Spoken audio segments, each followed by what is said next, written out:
de la individuación del sujeto a los grupos de interés, a la interacción de las hélices. Vamos a hablar un poco sobre este tema. Como situación de origen, en algún momento les conté que básicamente podríamos hacer un recorrido en 4 núcleos fundamentales. Un primer núcleo fundamental, la emergencia ambiental, que lo vimos en una línea del tiempo y que efectivamente aparecen en estas diapositivas. Vimos cómo, por ejemplo, hay un antecedente que es 1968 con el Club de Roma. Pero no es el único antecedente. Hay antecedentes que preceden a este. Y hay multiplicidad de situaciones que se desarrollan como informes científicos o como declaraciones de las Naciones Unidas, como la Declaración de Estocolmo, el informe de Brundtland, la Cumbre de la Tierra, la Conferencia de las Partes, el Pacto Global, los Objetivos del Desarrollo del Milenio o la Agenda 2030 de las Naciones Unidas, de la que se desprenden los 17 Objetivos de Desarrollo Sostenible con sus metas y con sus indicadores.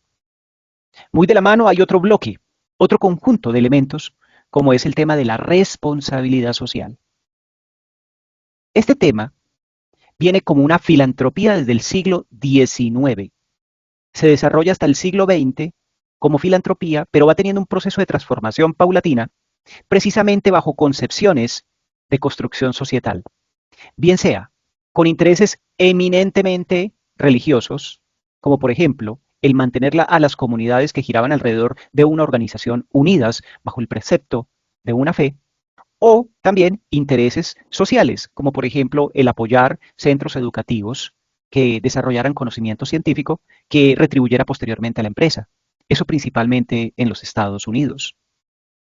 También vemos situaciones en las que se considera que la responsabilidad social es un tema eminentemente de intereses de los sujetos que hacen parte de las acciones o que son accionistas de las empresas. Esta era una concepción clásica de la década de los 50 y de la década de los 60, con Friedman, el economista premio Nobel de Economía, que consideraba que la responsabilidad social era un tema eminentemente de interés de los accionistas de las empresas, y hacia allá debía girar la responsabilidad social.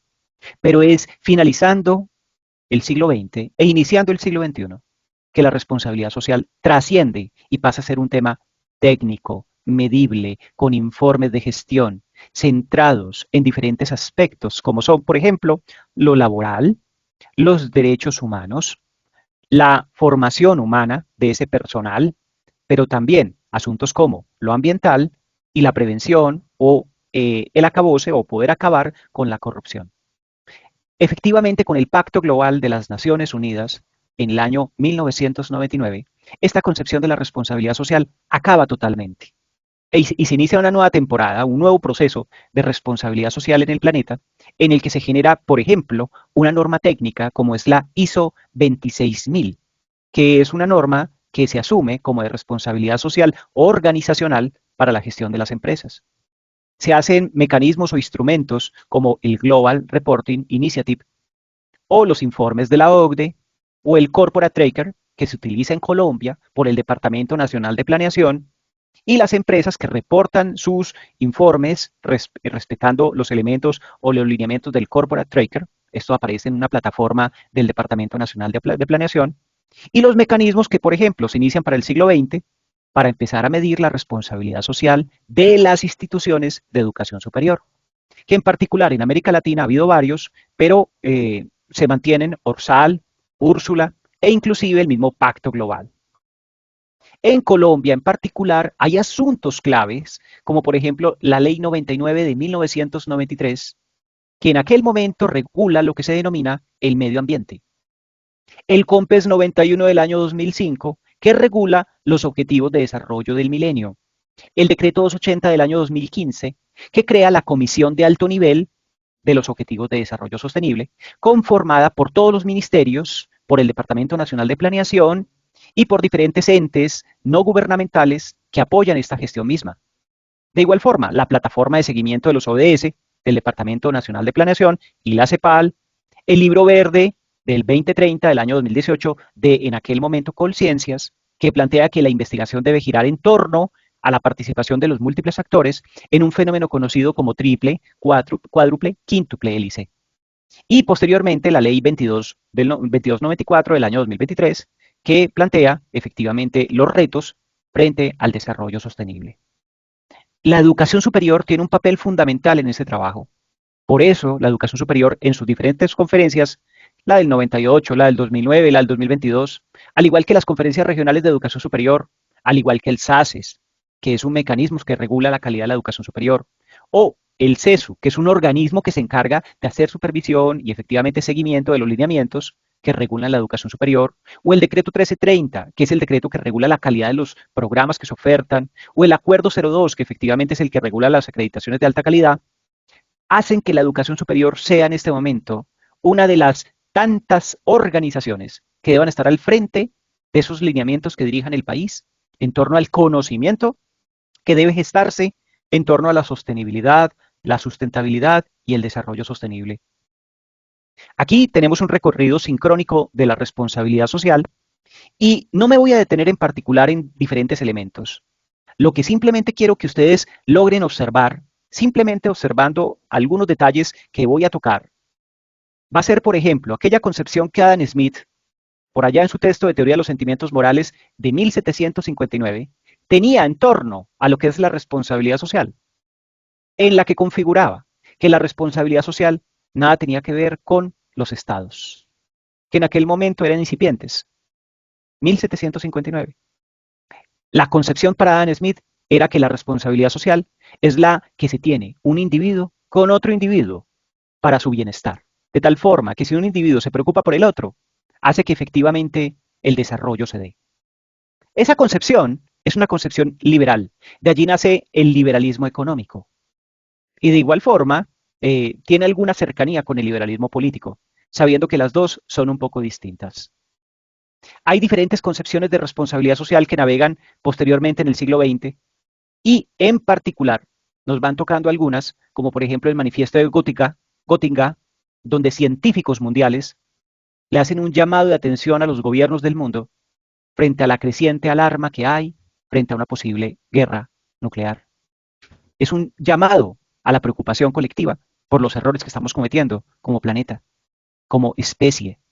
De igual forma, Van Potter saca su ética de la responsabilidad social con la bioética. Hans Jonas con el principio de la responsabilidad social, de una ética para la civilización tecnológica, muy preocupado por eso también.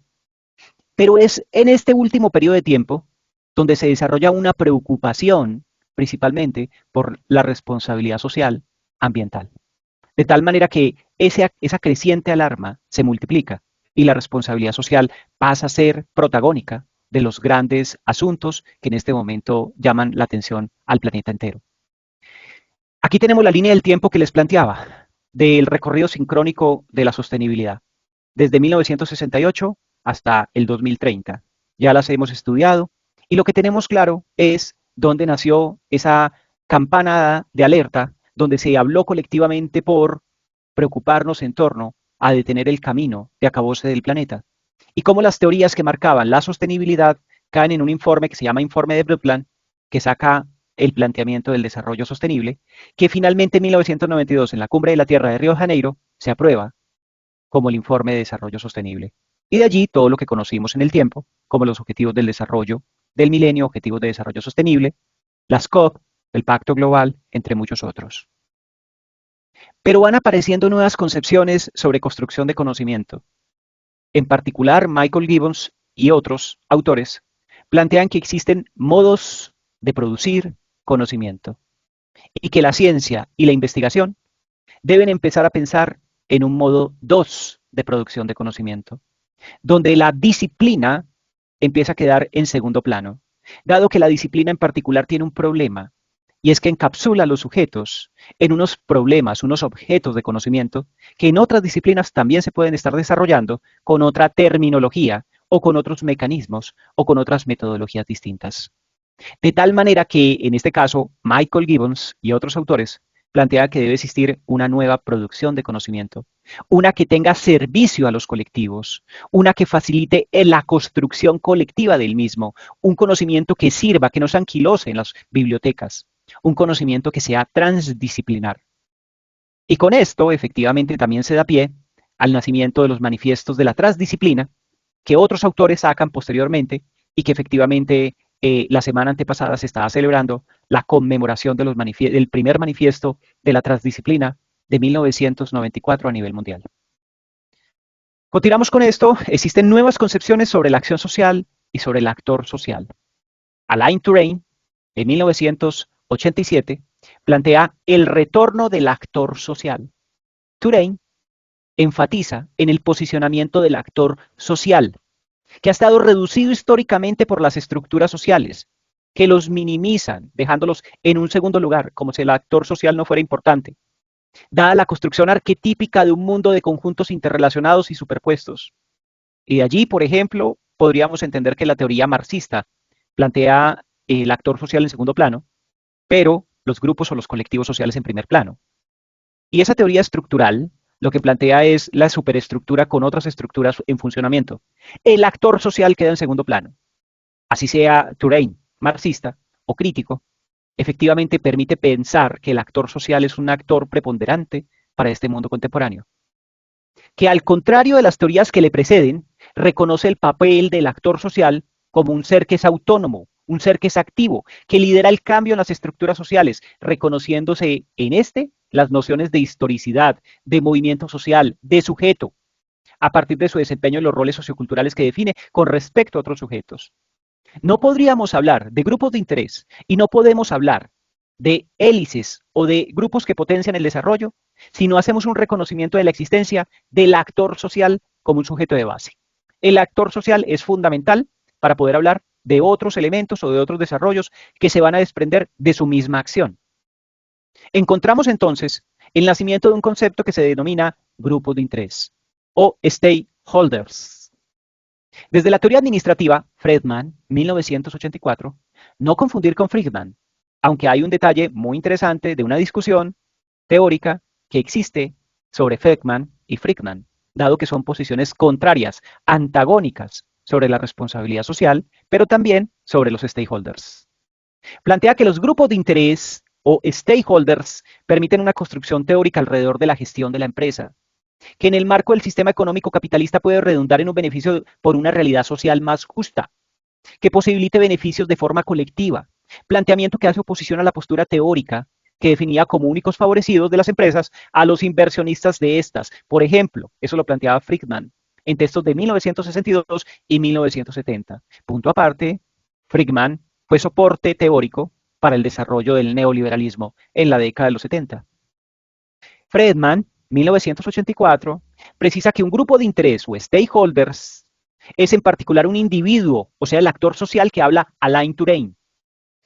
Un individuo en colectivo que de forma voluntaria o involuntaria realiza una apuesta, es decir, tu stake, para o en el funcionamiento de una empresa, para el funcionamiento de la empresa o en el funcionamiento de la empresa o de una organización, lo que redunda en un condicionamiento mutuo, empresa, individuo, grupo de interés o múltiple, empresa, individuo o grupo de interés, o otros grupos de interés.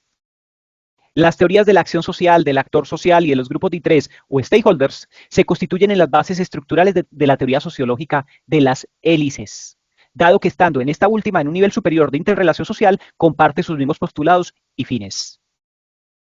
Es decir, aquí estamos hablando de que partimos del sujeto, del individuo, que Alain Touraine llama actor social, y llegamos a los grupos de interés que Friedman llama como stakeholders. Tengan en cuenta que también un sujeto, individuo, que en última instancia está haciendo oposición o crítica, o una acción de tu stake, una apuesta en una organización, no necesariamente es por bien tenido. Muchas veces incluso podrá ser fuertemente criticado por los agentes que ostenten el poder. Principalmente porque las apuestas normalmente son giros a las lógicas de funcionamiento del poder. Y esos giros de funcionamiento a la lógica del poder en muchas ocasiones no gustan. Y debido a que no gusten, entonces deben cooptarse, deben frenarse o deben acabarse. Ejemplo, cuando un grupo de estudiantes en una universidad le hace una oposición a una rectoría o a una administración, la administración, en última instancia, buscará repeler ese comportamiento más que entender el por qué lo están haciendo. Cuando la gestión administrativa normalmente es abierta, podría captar con buenas formas esa forma de entenderlo. Una de las lógicas más preocupantes es cuando efectivamente quienes representan a esos grupos de interés en los cuerpos que se consolidan precisamente de forma democrática en las organizaciones, llevan la voz del colectivo. Esos sujetos de por sí tienen un riesgo enorme de caer en una cooptación. ¿Qué es cooptar a los sujetos que participan en esos escenarios de poder? Cooptarlos es efectivamente ofrecerles dádivas u ofrecerles recursos que en última instancia hagan que su representación a ese grupo de interés en particular sea vulnerada paulatinamente. Un caso ejemplo de esto fue lo que ocurrió en la elección de rectoría de la Universidad Nacional hace unos meses, cuando el representante de los estudiantes llevaba del colectivo de los estudiantes una idea de la persona por la cual votarían como rector y finalmente ese representante de los estudiantes termina votando por otra persona distinta. Eh, Allí hay una crítica precisamente a quienes representan los grupos de interés, que finalmente por una o por otra razón terminan siendo cooptados.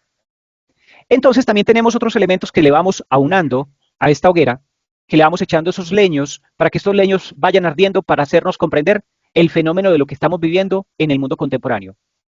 Tenemos las nuevas concepciones sobre la interacción social, la triple hélice.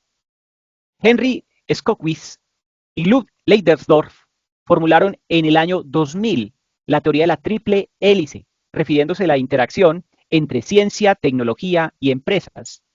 Entonces, efectivamente, el gobierno que plantea sus políticas públicas, las universidades que tienen investigación, innovación, capacitación, desarrollo humano y la planeación estratégica en colaboración con las empresas. Ese es el modelo que se llama triple hélice, que en el caso de Colombia se plantea en el Comité Universidad, Empresa, Estado, el famoso CUE, cuyo origen es en la ciudad de Medellín en la primera década, o podríamos llamar en los primeros años de la década del año 2000.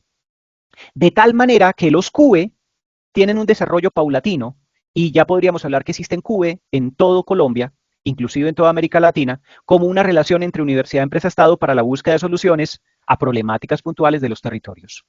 Este es un modelo que nace como triple hélice y que tiene mucho que ver con lo que plantea Michael Gibbons con el modo de producción de ciencia, pero también tiene mucho que ver con los diferentes actores o lo que en última instancia plantea Alain Touraine, el actor social que participa en unos grupos de interés que como grupos de interés hacen parte de un colectivo que va a trabajar con una triple hélice en particular, como si fuese una pirámide. Pero existen otros modelos. Por ejemplo, este planteado por Karayanis del año 2012, aunque existe una bibliografía extensa de Karayanis, que plantea la interacción social desde la cuádruple y la quíntuple hélice del año 2012. Y en este modelo efectivamente ya involucra en la cuádruple hélice gobierno, universidad, sociedad, empresa. La sociedad es un actor que empieza a participar allí. Y en el modelo de la quíntuple hélice dice, ingresa un nuevo actor y es el medio ambiente. Sin embargo, muchos detractores lo han discutido, otros simplemente han puesto en consideración esta concepción, puesto que dicen, no, el medio ambiente no, porque el medio ambiente no hay quien hable por el medio ambiente, no hay quien hable por la naturaleza, no hay quien hable por nuestro ecosistema. Y entonces sí hay actores, y también hay en discusión acá como la naturaleza como un sujeto de derechos. Y entonces, ¿quién habla por los sujetos de derechos? De ahí está la discusión entonces que medio ambiente debe ser un actor de la quíntuple hélice. De igual forma, ha habido críticos que plantean que la sociedad no puede quedar en una sola hélice, puesto que habría que entender qué es sociedad y habría que hacer una gran diferencia entre lo que es una comunidad, un movimiento social, una organización sin ánimo de lucro, una sociedad civil constituida o desarrollada y que por tanto sociedad de por sí se vuelve muy complejo entenderlo allí. Y por ello entonces se ha hablado de modelo de la sextuple hélice. Y en el modelo de la sextuple hélice han salido apuestas como esta, por ejemplo. Esto se encuentra en un texto, en un artículo muy reciente de participación de los interesados de la planificación de un destino turístico sostenible y competitivo, el Plan de Acción Integrado de Génova, España. Y allí encontramos el modelo de la sextuple hélice, donde aparece, por ejemplo, los autores, las autoridades locales, los investigadores, las empresas o compañías, la comunidad local, las ONGs y los turistas. 6 hélices que comparten la solución a las problemáticas que se dan en ese contexto. Obsérvese como, por ejemplo, en este caso, los turistas vienen siendo parte de la proposición de soluciones para una problemática. Ese es un modelo en particular para la participación colectiva, la construcción de conocimiento, para la solución de problemáticas puntuales. Y hay otros modelos, por ejemplo, este de otro texto que se llama Estado, Universidad, Industria, evaluación de sus contribuciones al reciente crecimiento económico de China. Y habla de 6 hélices. Y dentro de las 6 hélices plantean, por ejemplo, el consumidor como un elemento adicional, una séptima hélice, y el investigador, la sexta hélice, el desarrollo, una quíntuple hélice, la sociedad, el Estado, la universidad, la industria. Es decir, ya empieza a expandir la idea de las hélices. La idea de las hélices es, en última instancia, la construcción conjunta de soluciones que se presenten en contexto. De allí que una apuesta en particular que yo les planteé en su momento, que desarrollé en mi tesis de doctorado, apoyándome en Boissier del año de 1999, que plantea que las relaciones sinergéticas se pueden entender como una correspondencia entre dotación existente versus constructibilidad, lo que propicia un capital sinergético. Esto es un planteamiento que construí en mi tesis de doctorado, pero que efectivamente me basé en Boissier, que es un economista chileno de la década de los 60, de la década de los 70, 80, 90, que planteó el desarrollo económico endógeno, es decir, un desarrollo económico centrado en los territorios, para que una vez esté fortalecido el territorio tenga la capacidad de competir con otros territorios que tengan también un desarrollo endógeno inicialmente. Ante esto, entonces, planteo 10 capitales en desarrollo: el capital económico, que deben existir un stock de recursos; el capital cognitivo, que es una dotación intelectual y de producción de conocimiento; el capital simbólico, que es un stock de capacidades que posibilitan el poder hacer las cosas con las palabras; el capital cultural, que es un acervo integrado de tradiciones, creencias, relaciones, lenguaje, modos de construir relaciones; el capital psicosocial, que es la relación que se da entre el pensamiento y la acción, la autoconfianza, la capacidad para la constructibilidad; el capital social, que es la capacidad para hacer negociación, participación, construcción de la identidad y las relaciones; el capital cívico, que es el nivel de construcción de las confianzas alrededor de las instituciones; el capital humano, que es el conjunto de conocimientos y habilidades que se construyen en un factor determinante para el desarrollo de los demás capitales; el capital mediático, que es la capacidad para los múltiples medios masivos de información y comunicación que intervienen en el territorio; y el capital institucional, que es el mapeo de las capacidades instaladas de las instituciones y organizaciones en un territorio. Esta teoría de los 10 capitales, teniendo claro que Boissier no los planteó todos, yo lo que hice fue plantear algunos que él planteó y agregarle otros, y pensar en una lógica del capital sinergético, es decir, la construcción del desarrollo endógeno en un territorio, para que a partir de esas relaciones sinergéticas pueda existir efectivamente una construcción de desarrollo interno de los territorios. Es lo que podríamos entender como el desarrollo tipo hélice, donde múltiples elementos cooperan entre sí para el desarrollo necesario de un territorio. Ante esto, la institución de educación superior es protagónica, puesto que es la que construye conocimiento. Tenemos entonces que aparece un concepto nuevo en todo este mapeo, que es el concepto de responsabilidad social territorial sinergética transformativa. Esta responsabilidad social sinergética transformativa se plantea como que todos los proyectos deben tener un stock de cada capital. ¿De cuál capital? De los anteriores que les describí. Los proyectos deberán estar articulados como proyectos políticos, que sean institucionales y territoriales, con planes de desarrollo. Esos proyectos que se planteen deberán ser evaluados técnica y transformativamente, por su efecto sistémico transformador, por su capacidad de ser.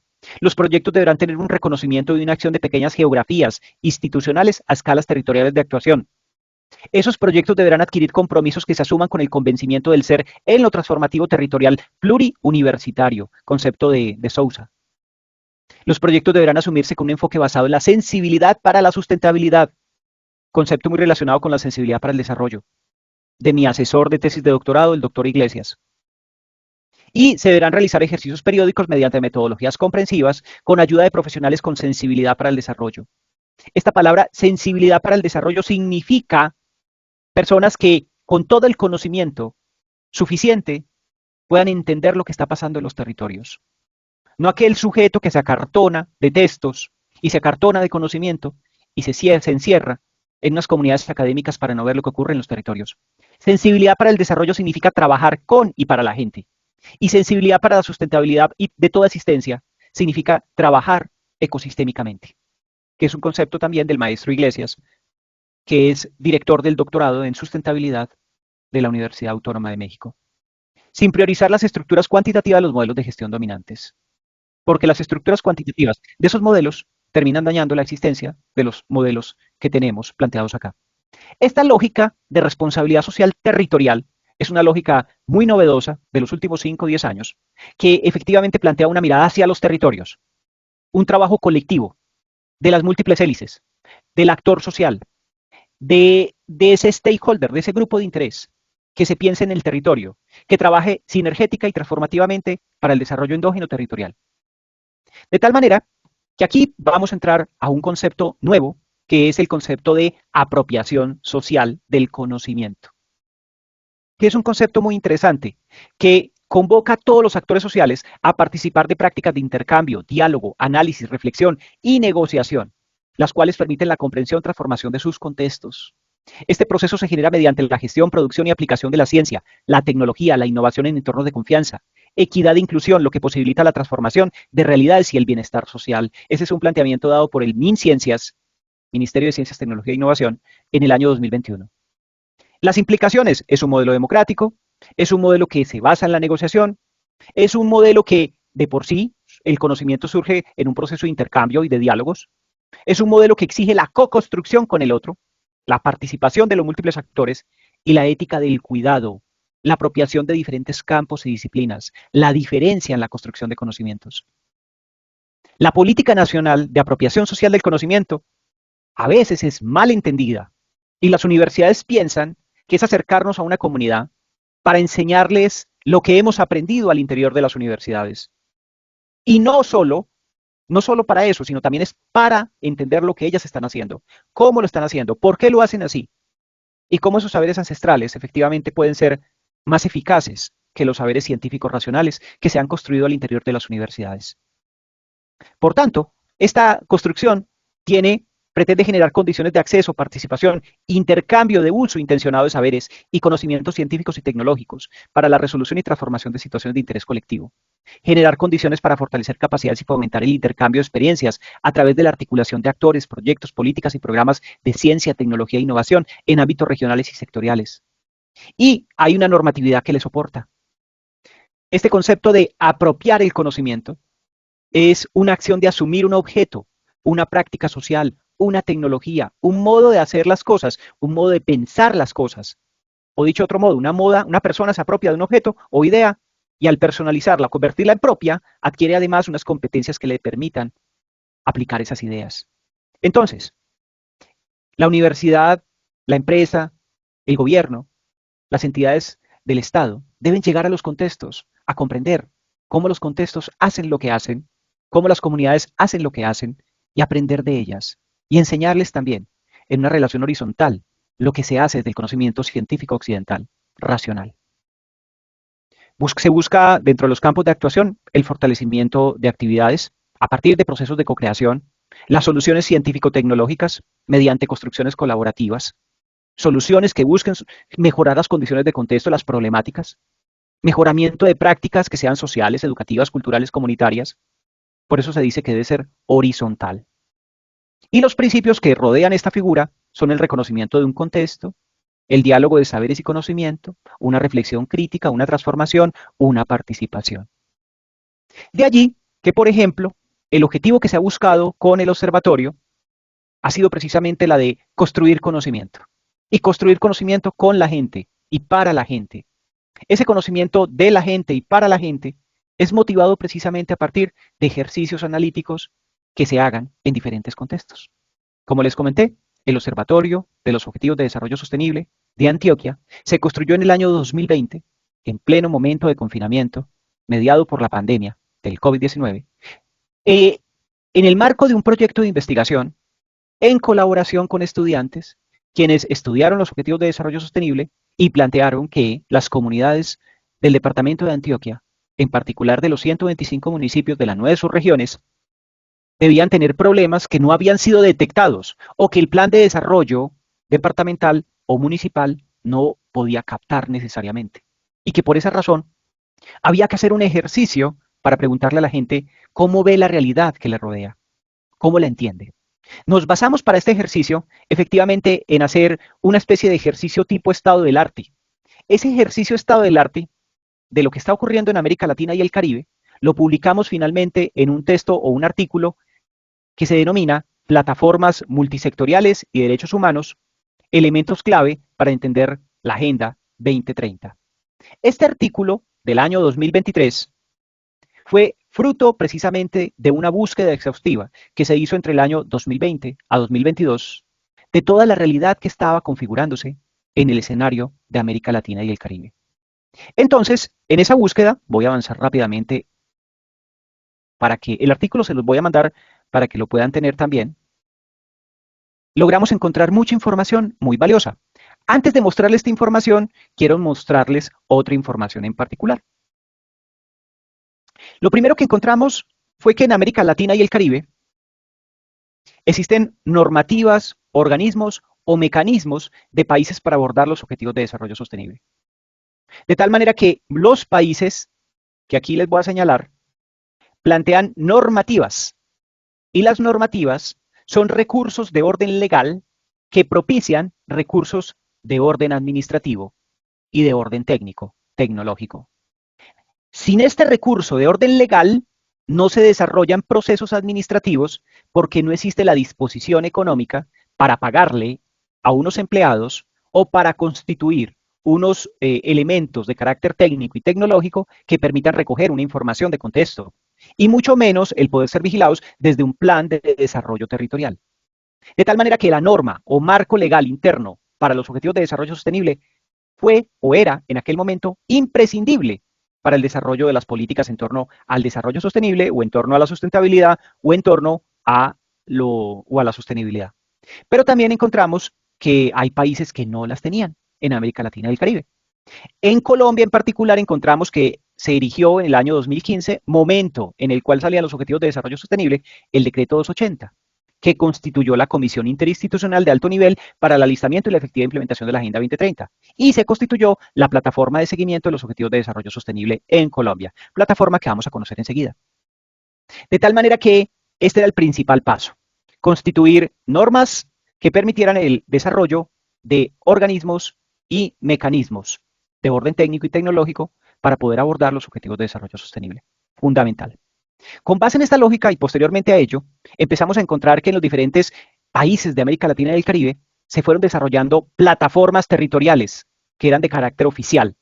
Y esas plataformas oficiales se desarrollaban en lo que en Colombia se conoce como municipios o departamentos, que en otros países se conocen de múltiples formas.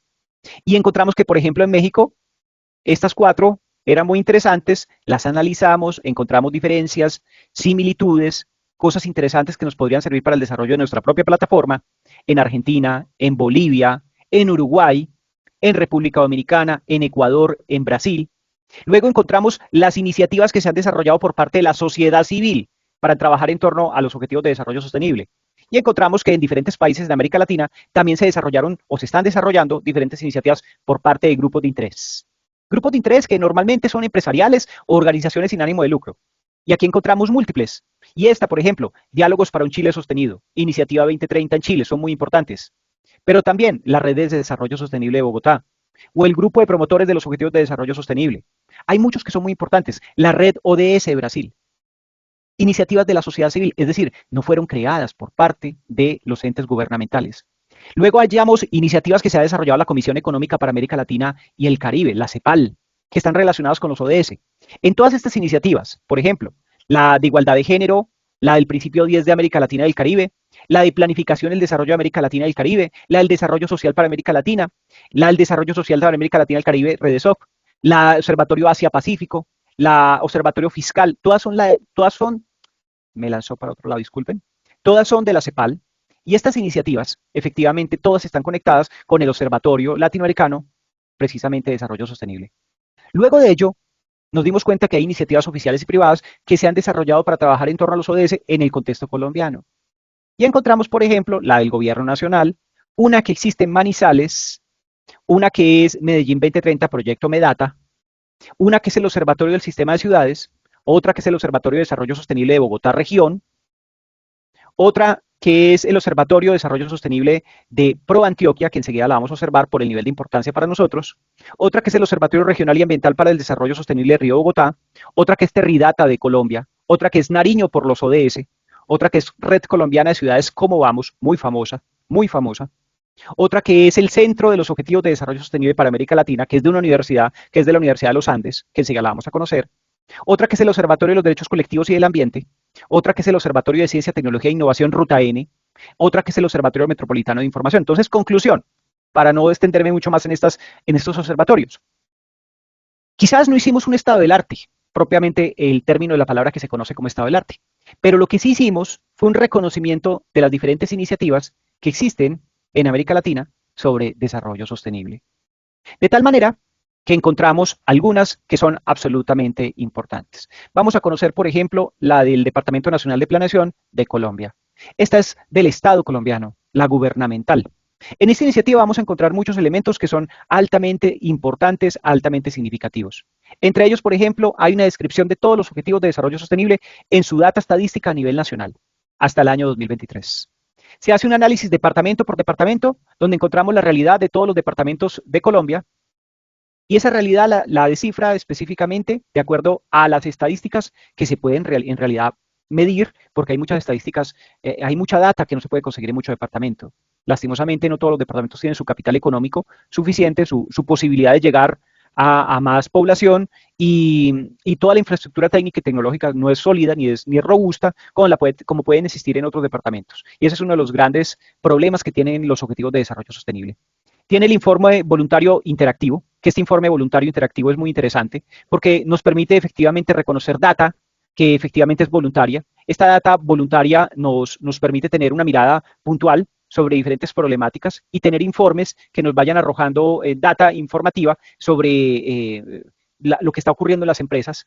Tenemos un seguimiento que se hace también mediante un mecanismo muy conocido que utilizamos en el observatorio de nosotros, en el seguimiento que ellos hacen, lo hacen mediante un instrumento denominado Power BI. El Power BI es una herramienta muy sencilla, que más de uno la ha desarrollado en los últimos años y tiene una utilidad magnífica porque permite graficar toda la información que uno tenga y ustedes pueden encontrar esa información y graficarla también. Es tan sencillo como tener un Excel y poder graficar toda la data con Excel.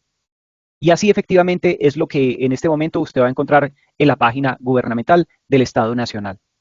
De igual forma, si nos vamos a nivel ya de América Latina y el Caribe, vamos a encontrar, por ejemplo, el informe general de todos los países y de todos los objetivos de desarrollo sostenible, país por país. Y vamos a encontrar los indicadores generalizados de todas las estadísticas que se desarrollan a nivel de América Latina y el Caribe, consolidadas. Y allí entonces podríamos hablar a nivel continental de lo que está ocurriendo en particular en América Latina y el Caribe. Aquí, por ejemplo, podríamos encontrar ya la estadística consolidada de todos los países de América Latina por cada una de las metas y los indicadores, y también podríamos encontrar en particular los informes que se han generado de todos los países con sus estadísticas. Porque hay unos informes que son voluntarios, pero también de acuerdo a los compromisarios, es decir, al compromiso adquirido por parte de los diferentes países para generar estos informes. Esta plataforma es fundamental si se quiere trabajar investigación en torno a los objetivos de desarrollo sostenible en América Latina, en torno a uno o en torno a varios objetivos. De por sí, otro de los valores agregados que ha traído los objetivos de desarrollo sostenible para nosotros es la mirada sistémica, es decir, la capacidad de ver problemáticas u objetos problema de forma sistemática y de forma sistémica, que nos permite saber su recorrido en el tiempo y que nos permite ver su relación con otros objetos problema. Eso es fundamental. Entonces, esta plataforma es fundamental y es súper necesaria poderla conocer para poder comprender lo que está ocurriendo en nuestros territorios. Son los informes oficiales que se mandan a nivel internacional a las Naciones Unidas.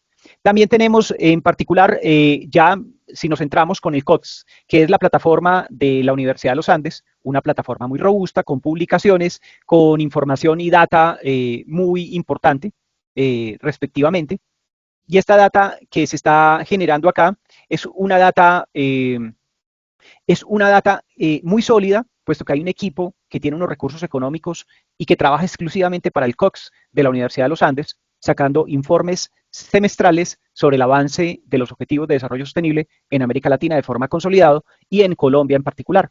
En particular, por ejemplo, tiene un visualizador de datos similar al que construimos en nuestro observatorio, y ese visualizador de datos también, por consonancia, se construye en una plataforma tipo Power BI. Es decir, de por sí es una plataforma muy interesante que nos permite observar la realidad país por país, donde vamos mirando cómo se va gestando las problemáticas. Y uno puede ingresar y observar cada una de esas problemáticas y ver sus detalles en particular, cómo se van gestando en torno a los datos que se van desarrollando periódicamente en torno a las problemáticas de cada uno de los objetivos. Esta plataforma es muy robusta y existe un proceso de interacción precisamente con diferentes procesos de orden académico que ellos generan para formar a su comunidad académica universitaria, no solo al interior de la Universidad de los Andes, sino con todas las demás universidades de América Latina y el Caribe que les interesa trabajar el tema de la sostenibilidad, la sustentabilidad y el desarrollo sostenible. Para el caso de Antioquia, existe una plataforma fundamental, que es ProAntioquia, que desarrolla el programa Antioquia Sostenible, que ha tenido un papel protagónico en los objetivos de desarrollo sostenible, inclusive previo al papel protagónico que debió haber tenido el Estado Nacional. Fue previo inclusive al COMPES que se sacó a nivel nacional para dirigir los indicadores que fueran midiendo los objetivos en todos los departamentos de Colombia. Y de tal manera que ellos en particular hacen una construcción de los diferentes, una construcción particular de lo que se debería trabajar en Antioquia en cada uno de los objetivos y consideran cuáles objetivos son fundamentales para el desarrollo de Antioquia y qué se podría hacer. Y hay enlaces puntuales para bajar la data y la información analítica en torno al fenómeno puntual que exista. Ellos en particular plantean un conjunto de información que es muy importante. Dentro del conjunto de información tienen unos documentos construidos con los informes que sugieren que plantean unos indicadores para Antioquia, unos indicadores de medición, unos indicadores que efectivamente deberían regirse para las empresas en el departamento, el rol empresarial para la construcción de eso, cómo se debería medir y territorializar los ODS en Antioquia, y ya por regiones como Cartama o, por ejemplo, otras regiones en particular como Urabá, entre otras, el suroeste, oriente, norte, y hacen una revisión región por región de lo que esté ocurriendo y sacan una información analítica en torno a los fenómenos y unos informes periódicos que analizan el fenómeno de los objetivos de desarrollo sostenible para el departamento de Antioquia. Hay que tener presente inclusive que ProAntioquia efectivamente está respaldado por una gran cantidad de empresas antioqueñas que le dan o le imprimen una cantidad de recursos económicos para que efectivamente el programa de Antioquia Sostenible pueda continuar. Y ha sido quizás un faro para los gobiernos departamentales y municipales y distrital de Medellín, efectivamente para gestionar todo el proceso de los objetivos de desarrollo sostenible. Es muy importante el trabajo que ha tenido ProAntioquia en torno a toda esta dinámica.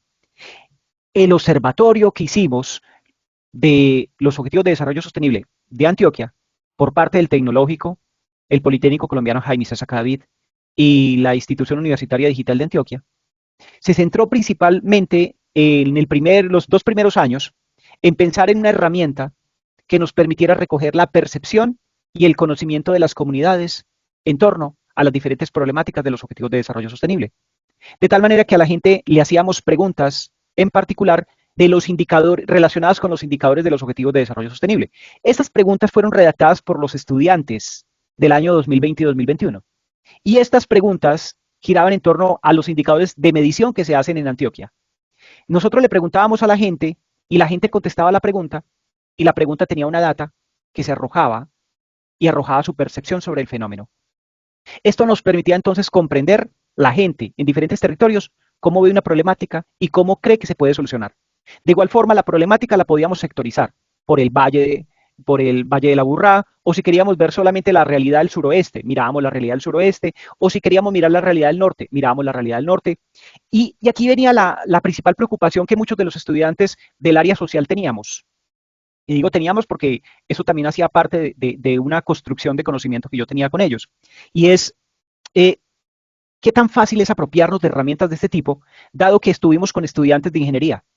Y efectivamente les tengo por decir que los estudiantes de trabajo social aprendieron, algunos, no todos, porque eso también implica un poco de tiempo, a diseñar esta plataforma.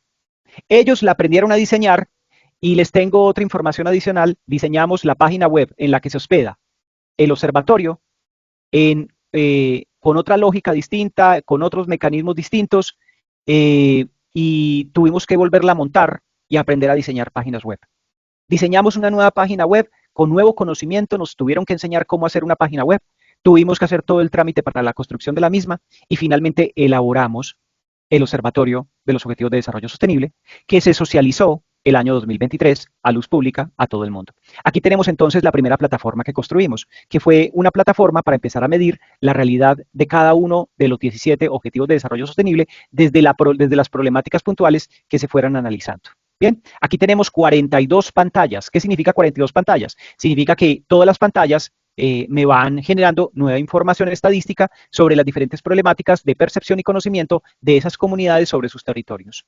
Tenemos aquí diferentes personas que ustedes han conocido, como Kelly Salcedo, otras que ustedes lastimosamente no pudieron conocer, como Adriana, que estuvo cooperándonos en el proceso, como Wilson, que no estuvo también cooperando en el proceso, como Héctor Ocampo, que efectivamente sí lo pudieron conocer, entre muchos más que aquí de pronto participaron y que fueron parte de este gran proyecto que se fue desarrollando y gestando durante el tiempo. También pensamos en términos de hacer repositorios donde pudiéramos conocer iniciativas de los Objetivos de Desarrollo Sostenible, iniciativas que se fueran gestando a nivel internacional, a nivel nacional o a nivel departamental, y que pudiéramos conocer esas iniciativas que, por ejemplo, en Chiapas, México, se estuvieran gestando en torno a los Objetivos de Desarrollo Sostenible o en torno a la sustentabilidad o en torno a la sostenibilidad.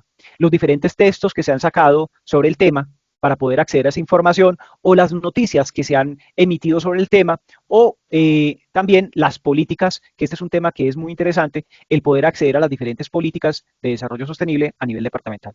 Todo este trabajo de repositorio es un trabajo que hay que alimentar permanentemente, lo cual es un asunto demasiado complejo de hacerlo permanentemente, puesto que requiere también un apoyo normativo de regulación y un presupuesto robusto. También pensamos en términos de hacer cursos de formación como el que aquí se está gestando y de hacer diferentes ejercicios y de hacer otros observatorios. En este momento ya tenemos el observatorio de los ODS de la educación superior y estamos gestando el observatorio de responsabilidad social universitaria que esté vinculado a este repositorio de los objetivos de desarrollo sostenible. Básicamente, la estrategia de los objetivos de desarrollo sostenible es una estrategia